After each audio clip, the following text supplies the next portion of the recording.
Hey there! Welcome to my channel, The Magical Solution. My name is Leilani.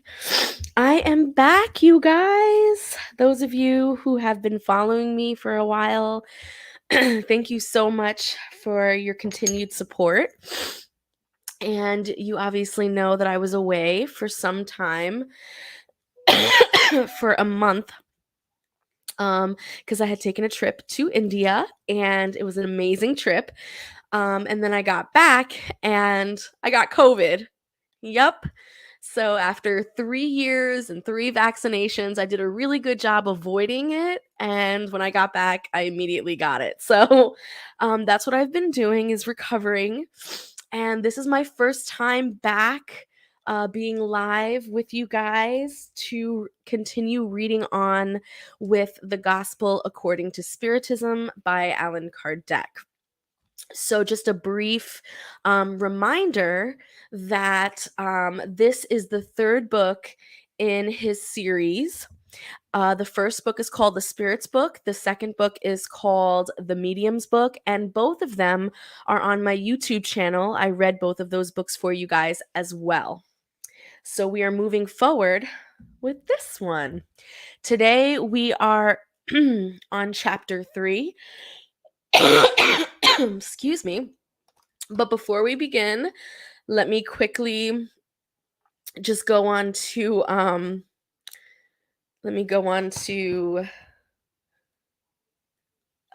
TikTok so that they know what we're doing.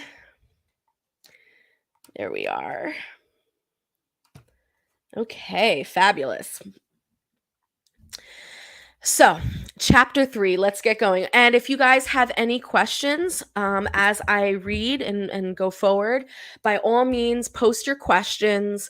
But just know that I won't get to them until the end of the live. So, I like to read for about 45 minutes, and then the last 15 minutes, I will answer any questions. So, we're on chapter 3 right now, which is the title, There Are Many Dwellings in My Father's House. The subcategory for this chapter is the different states of the soul in the errant state, the different categories of inhabited worlds, Earth's destiny, the cause of earthly miseries, the Spirit's teaching, highly evolved and less evolved worlds, worlds of trial and expiation, regenerative worlds, and the progression of worlds. All right, so that's a lot. It's a very meaty chapter, but we are going to get through it.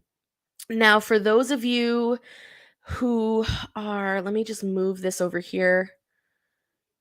There we go.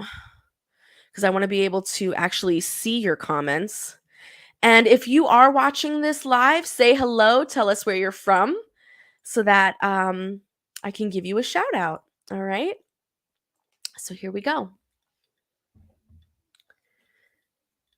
We're going to start off with a quote. Let not your hearts be troubled. You believe in God, believe also in me. There are many dwellings in my Father's house. If it were not so, I would have told you. For I am going to prepare the place, and after I have gone and have prepared the place for you, I will return and will take you with me, so that there, where I am, you may also be. The subcategory, the different states of the soul in an errant state. Let's get to it. The Father's house is the universe. The different dwellings are the worlds that revolve in infinite space, offering to incarnate spirits stations appropriate to their advancement. Regardless of the diversity of worlds, these words may also be understood as referring to the happy or unhappy situation of the spirit in the errant state. The spirit's environment, its point of view regarding things, the sensation it experiences, and its perceptions will vary infinitely, depending on its degree of purification and how detached it is from material ties. While some spirits cannot leave the sphere in which they live, others can travel through space and go to other worlds. While certain guilty spirits wander in darkness, the blessed ones enjoy a resplendent light and the sublime spectacle of the infinite. Finally, while the evil spirit, tormented by remorse and lamentation, frequently alone, without consolation, and separated from the objects of its affection, groans under the duress of mental suffering. The righteous spirit, reunited with those whom it loves, enjoys the delights of the indescribable bliss. There are, therefore, many mansions, although they are neither circumscribed nor localized. So, in essence, what they're saying here is that there's really no such thing as heaven and hell. It's more about the state in which the spirit is um, morally, intellectually, perceptually, all of that, and their visions and their ideas about what the afterlife is, if any, um, will determine what happens, right? So now we're on the different categories of inhabited worlds. I do love gas station corn dogs. I do. They're delicious. It's a guilty pleasure of mine. Great question. Here we go. From the teaching given by the spirits, one comes to understand that the various worlds are in conditions very different from one another as to the degree of advancement or the lower order status of their inhabitants.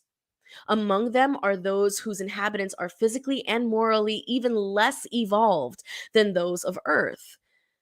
Others' inhabitants are of the same level, whereas others are more highly evolved to differing degrees in every respect.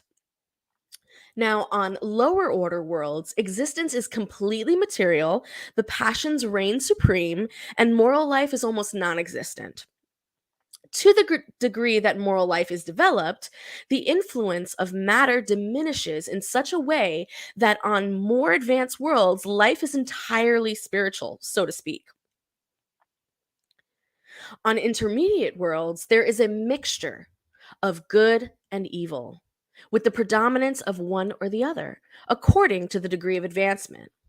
Although it is not possible to make an absolute classification of the various worlds, one can, nevertheless, due to their status and destiny, and based on the moral accentuated differences, divide them in a general way as follows: primitive worlds, intended for the use of the first incarnations of the human soul; worlds of trial and expiation, where evil dominates; regenerative worlds, where souls who still have something to expiate may absorb new strengths by resting from the fatigue of struggle; happy worlds, where the good outweighs the evil; and heavenly or divine worlds, where the inhabitants of purified souls and where the good reigns completely. Earth belongs to the trial and expiation category, and that is why humans are it are the target of so many miseries. Woo! So what they're saying here, oh, thank you, sweetie. And what they're saying here is basically like Earth is like the testing ground. So we have like, a bunch of different worlds that have to do with the elevated spirits, and then we have a bunch of lower worlds that have to do with like not so elevated spirits. And we're kind of like straddling that middle ground where there's a lot of tests, there's a lot of trials, there's a lot of, trying to figure out what our spiritual stamina is, and what uh it's a test of the human soul. It's the test of humanity, right? To find out if we can hack it, right? So spirits who incarnate on any one world are not connected to it forever, nor do they complete sorry, like I said, I'm recovering from COVID. Nor do they complete on it all the progressive phases they must traverse in order to attain perfection. When on one particular world they have reached the degree of advancement it offers, they go to a more advanced one, and so on until they have reached the state of pure spirits. So they have to reach a state of perfection, right? These various worlds are the stations on which they find elements of progress proportional to their advancement. It is a recompense for them to go to a world of a higher order, just as it is a punishment to prolong their stay on an unhappy world, or to be regulated to one that is even unhappier than the one they were forced to leave if they have been abstinent of evil. Okay. Now, here's where I find it really interesting, because in the Spirits book, the very first book, um, Allan Kardec talks about, divine punishment slash divine reward, right? And this whole idea of Spiritism really is based on the fact that it is the destiny of all of our spirits to eventually reach perfection, right? That's the ultimate goal. And so, by that logic, there's no such thing as divine punishment. But yet, here, they're talking a little bit about, based on your actions and whether or not you engage in evil and wicked matters, you could be assigned to the same world that we're at now, or lower worlds that are of even more misery. So, I find that to be a contradiction, but we'll keep reading and see, what else is happening here. So the next subcategory is Earth's destiny, the cause of earthly miseries. Let's get into it. Surprised at finding on earth so much wickedness and evil passion, so many miseries and infirmities of every sort, one might come to the conclusion that the human species is a very sad thing indeed. This judgment arises from the limited point of view of those who hold it, and it gives an erroneous idea of the whole. One must remember that not all of humankind is to be found on earth, but only a tiny fraction of it. Actually, the human species entails all beings endowed with reason, who populate the innumerable worlds of the universe. Hence, what is Earth's population when compared to the total population of all these worlds? Much less than that of a tiny village when compared to a great empire. The material and moral situation of Earth's humankind is nothing surprising, considering Earth's destination and the nature of those who inhabit it. One would form a very erroneous idea of the inhabitants of a large city if they were judged by the populace of its infamous and sordid quarters. In a hospital, one sees only the sick or the maimed. In a penitentiary, one sees all sorts of turpitudes and vices in one place. In unhealthy regions, most of the inhabitants are pale and weak and sickly. Well, then, imagine the earth as being a sordid district, a hospital, a penitentiary, an unhealthy region, because it is all of these at once. And you will understand why affliction outweighs joy. This happens because one does not send healthy persons to a hospital, or those who have practiced no evil to houses of correction. Nor can hospitals or houses of correction be places of delight. Hence, in the same way that in a city the whole population is not in hospitals or prisons, the whole of humankind is not on earth. And just as one leaves the hospital when one has been cured, and the prison when one has served his time, humans leave earth for happier worlds when they have been healed of their moral infirmities. Now we're on to the Spirit's teachings. And the Spirit is going to be talking about highly evolved and less evolved worlds. Let's get into it. The categorizing of worlds is either less evolved or highly evolved is more relative than absolute. A world is less evolved or highly evolved in relation to those that are above or below it on the scale of progression. So remember, we're talking about a spectrum. We're talking about a scale of progression. We are all spirits that are on this spectrum. Many of us are over here. Some of us are back here. Some of us are over there. but ultimately the whole goal is divine spiritual perfection. So, taking the earth as a point of comparison, one can form an idea of the state of a less evolved world by supposing its inhabitants to be at the degree of the primitive or barbaric cultures that may still be found on Earth's surface and which are remnants of Earth's primitive states. On the least evolved worlds, the beings that inhabit them are, to a certain extent, rudimentary. They have the human form but are devoid of any beauty. Their instincts are not tempered by any sentiment or refinement or benevolence or by any notions of right or wrong. Brute force is the only law. With no industry or inventions, they spend life in conquest of food. Nevertheless, God does not abandon any of his creatures. In the darkest depths of their mind lies the latent, sometimes more, sometimes less developed, vague intuition of supreme being. And this instinct is enough to render some more advanced than others and to prepare their ascension to a more complete life, for they are not degraded beings, but children who are growing up. In between the lowest and highest degrees, there are innumerable levels, and in the pure, dematerialized spirits shining in glory, it is difficult to recognize those who used to animate such primitive beings. In the same way that an adult person, it is difficult to recognize the embryo. In worlds that have reached highly evolved degrees, the conditions of moral and material life are very different from those on Earth. The corporeal form, as everywhere else, is always the human form, but embellished, perfected, and above all, purified. The body possesses nothing of earthly materiality and consequently is subject neither to the needs, the diseases, nor the deteriorations that the predominant of matter engenders. The senses, more refined, have perceptions that the densest of the organs stifle on this world.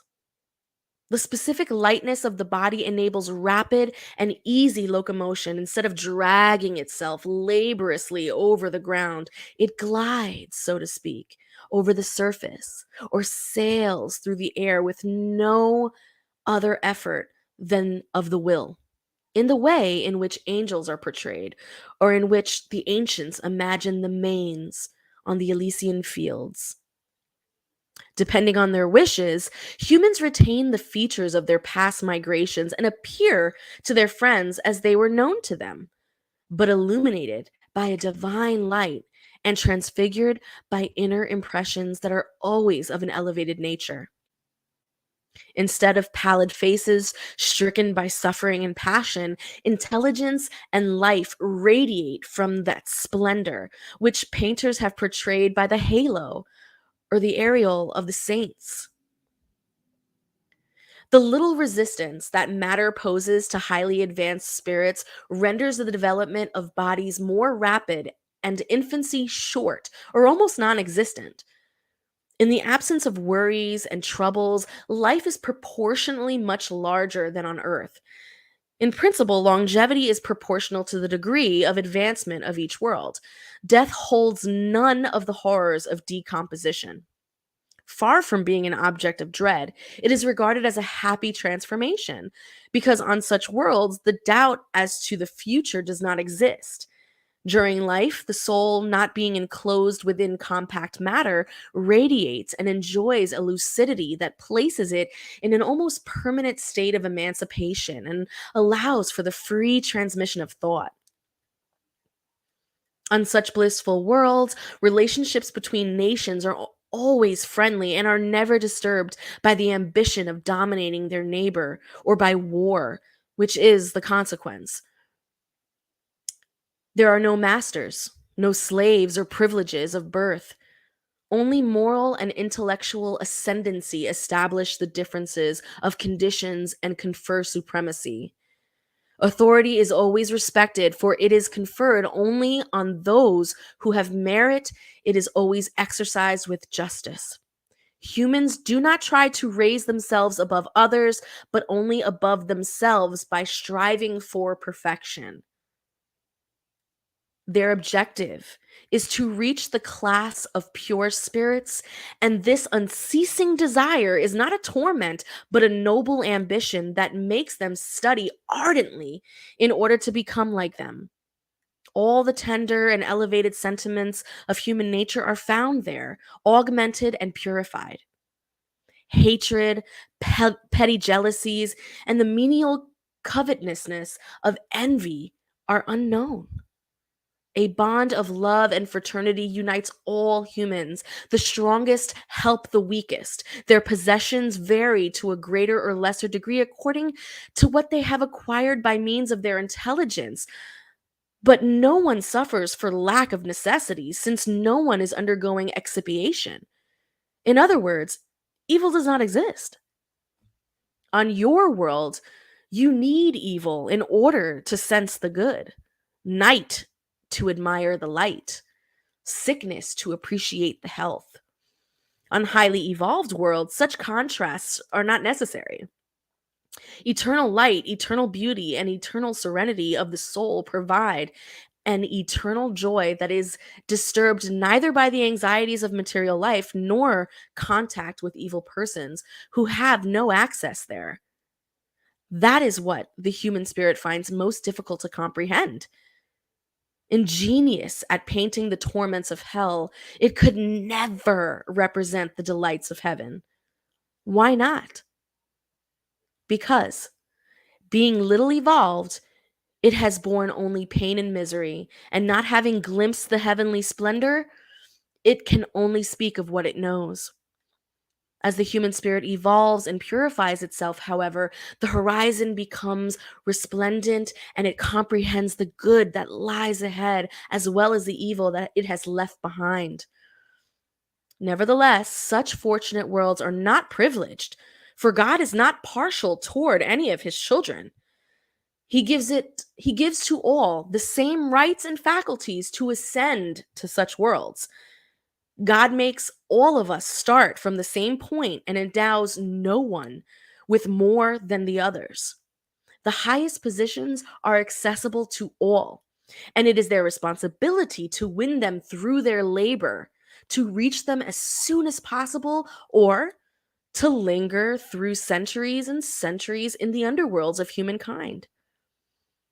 So this is a great passage because, when people talk about spiritism as a religion, because it isn't. It's more of a philosophy.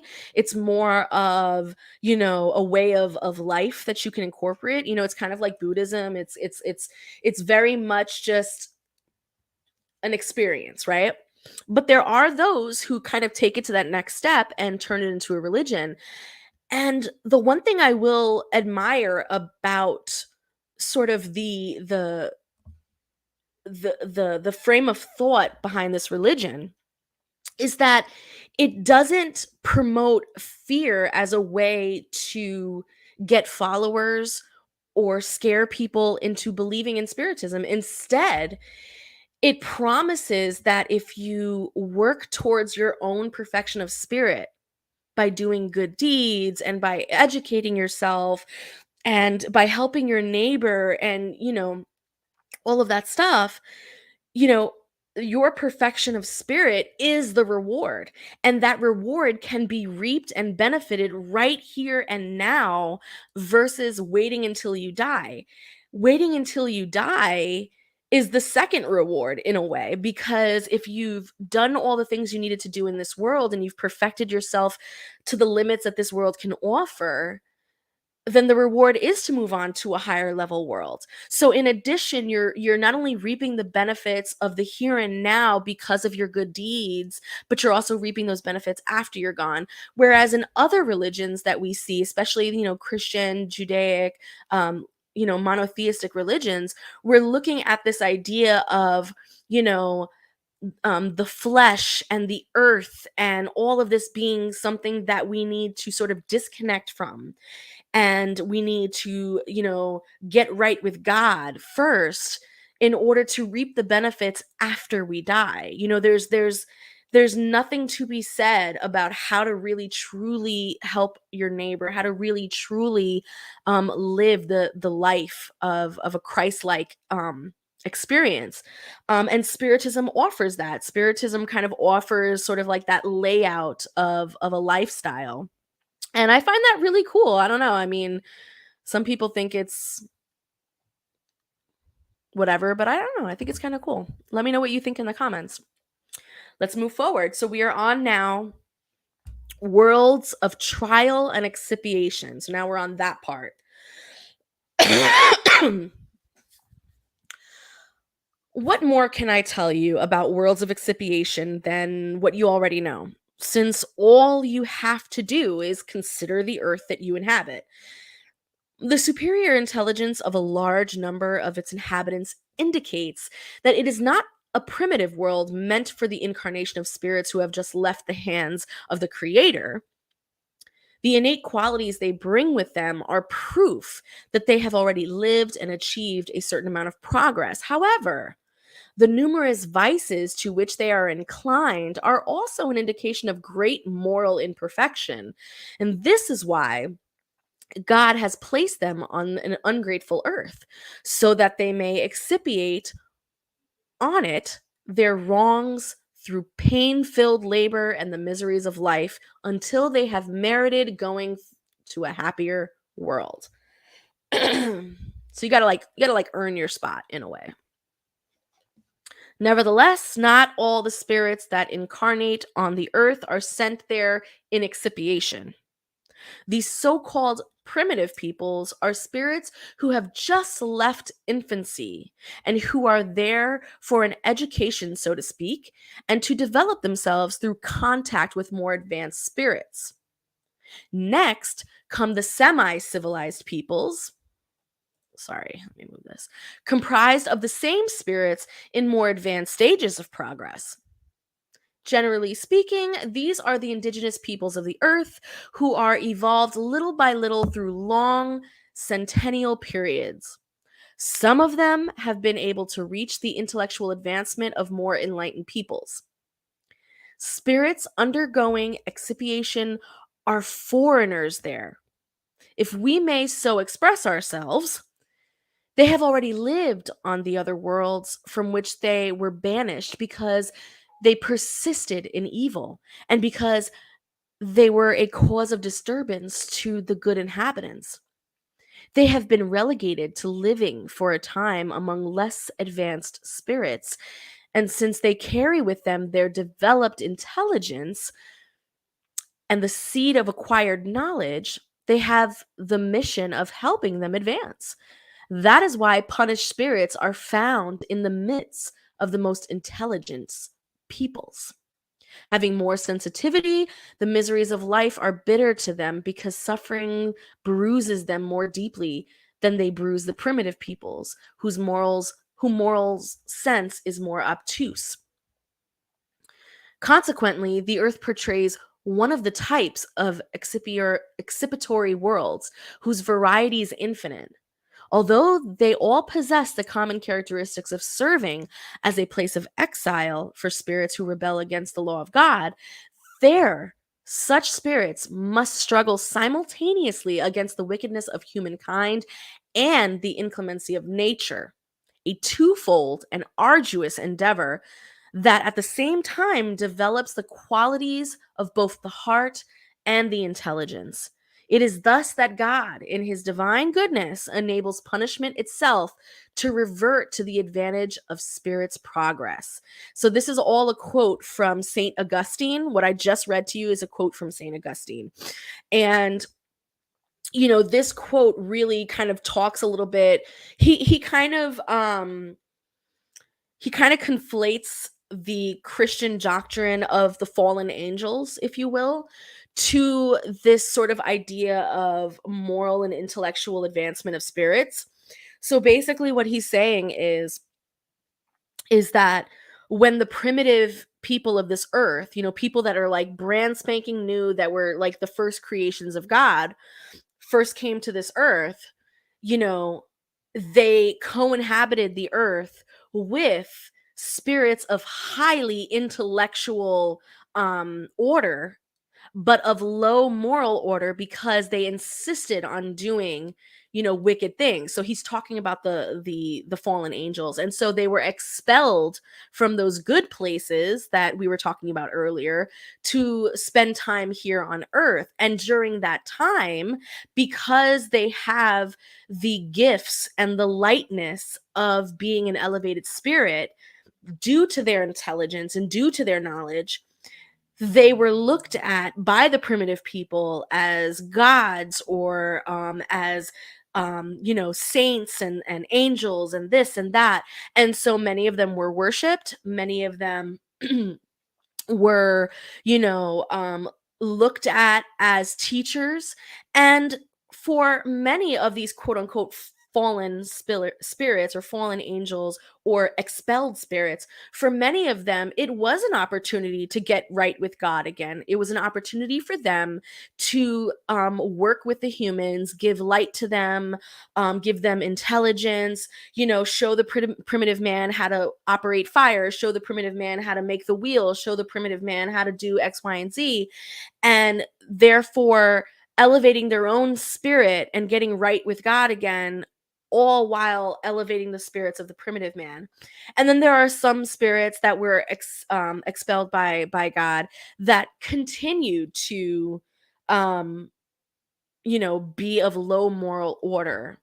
And so now we're going to get into the next part of this chapter where he starts talking about the lower realms. And these are spirits that may be very powerful, but their intentions are not great, right? So that's kind of where we're at right now.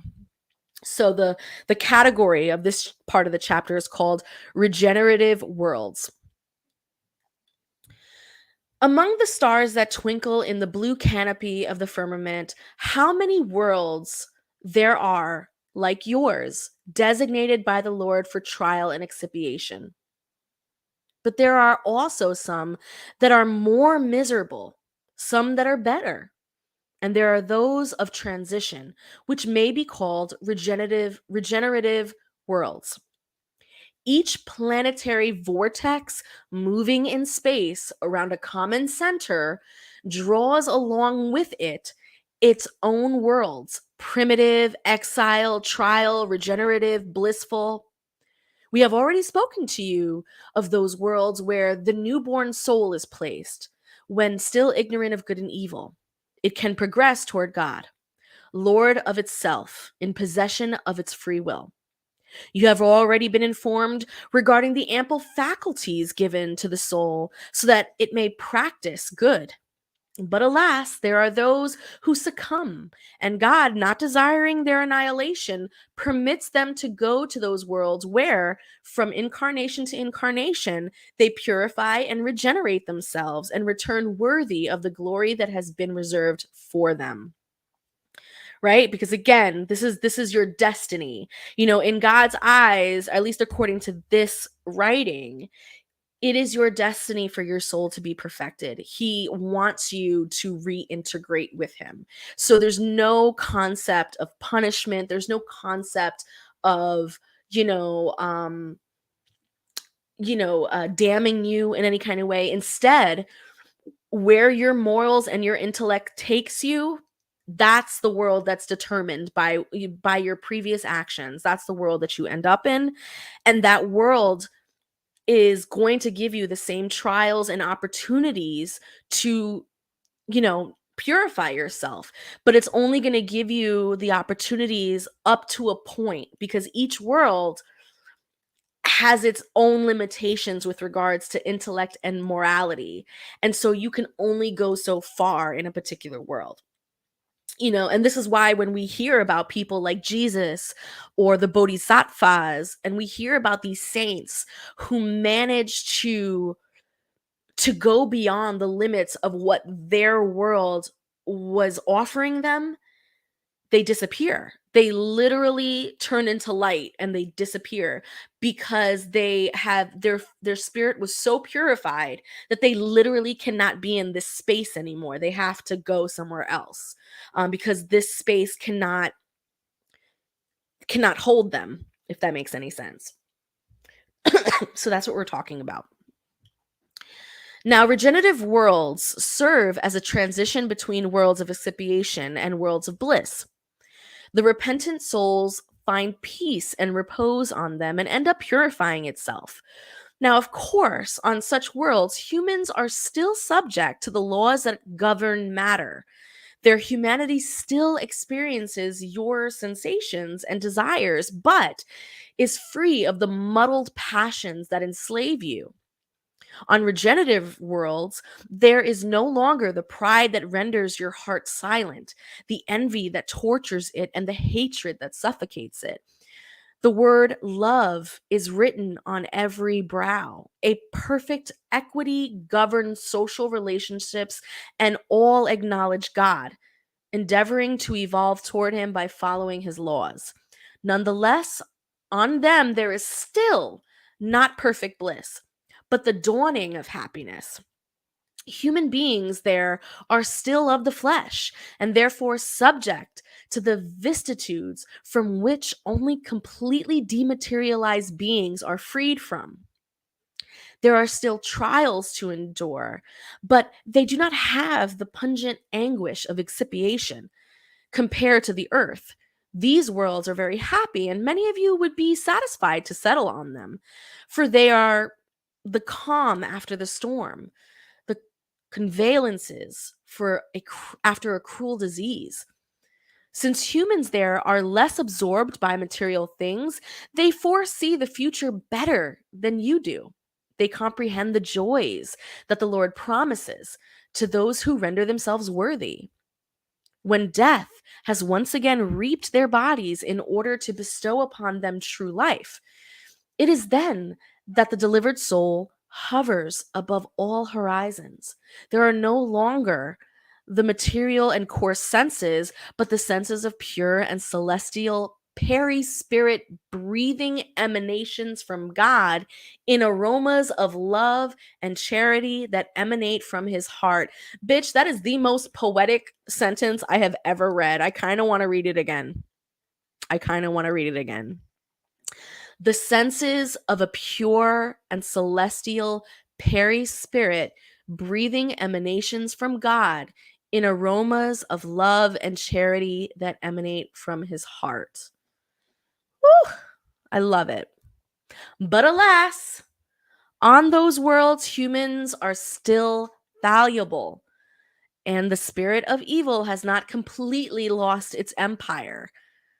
Not to advance is to retreat. And if individuals are not firm on their pathway of the good, they may fall back to worlds of expiation where new and more fearsome trials await them. So, at night, at the time of repose and of prayer, contemplate that blue canopy with the innumerable spears that shine above your heads and ask yourself which ones lead to God. Ask him for a regenerative world to open up to receive you after your expiation on earth.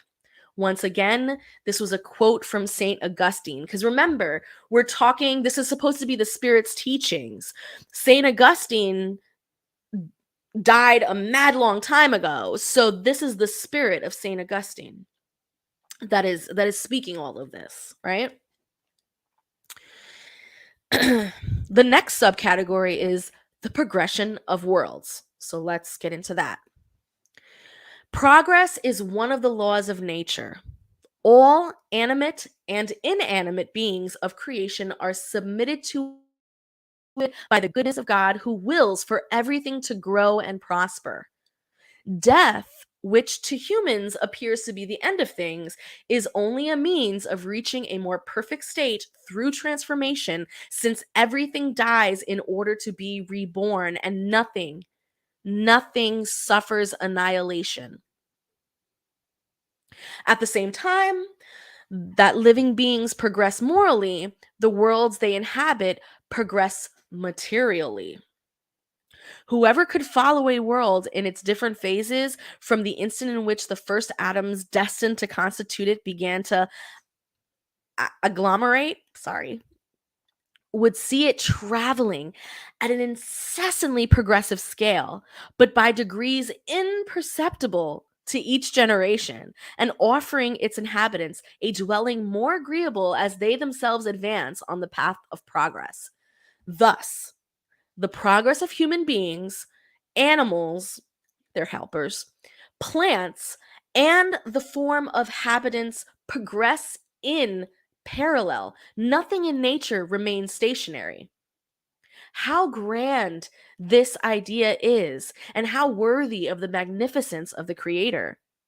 On the other hand, how small and unworthy of the Creator's power is the idea that focuses his kindness and providence on the imperceptible grain of sand that is the earth and restricts humankind to the few humans who inhabit it.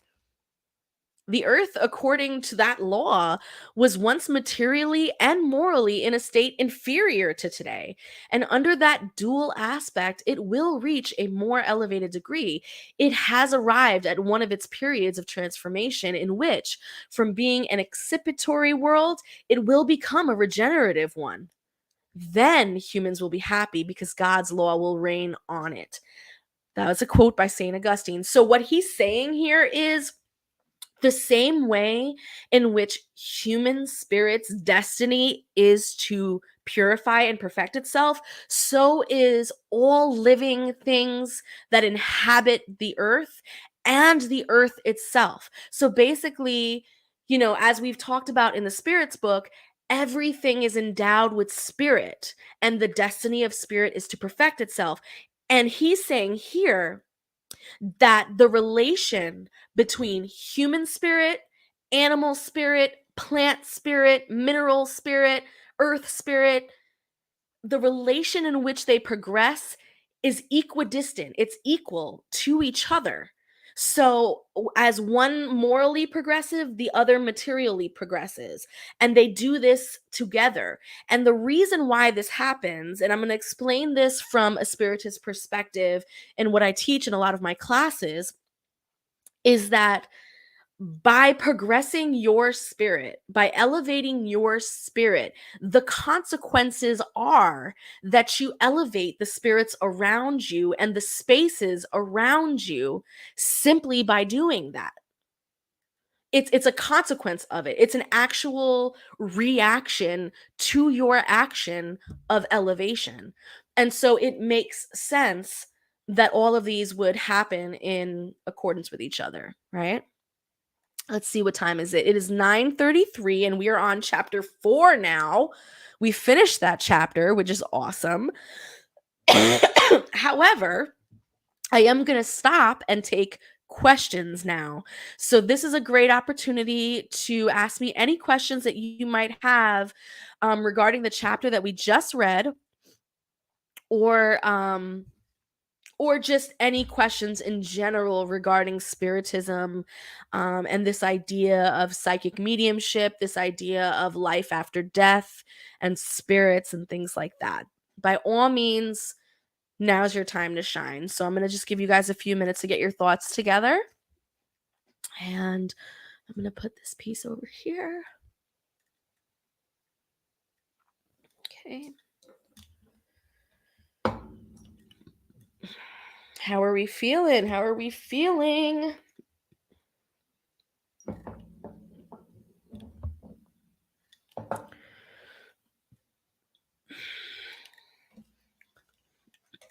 Hey, Eric!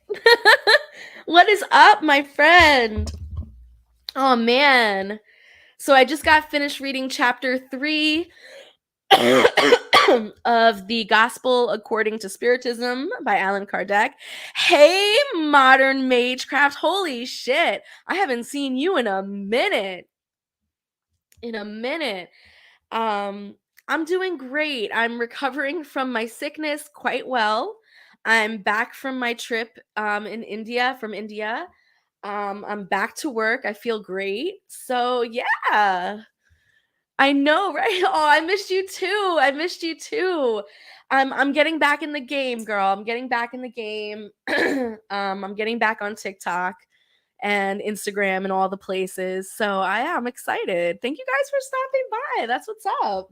That's what's up. So right now I'm just taking questions about the chapter that we just read, and or any questions about spiritism as a whole, any questions about spirits, any questions about the afterlife, psychic mediumship, any of that good stuff. We are I'm ready to take your questions, but it seems like everyone is quiet tonight.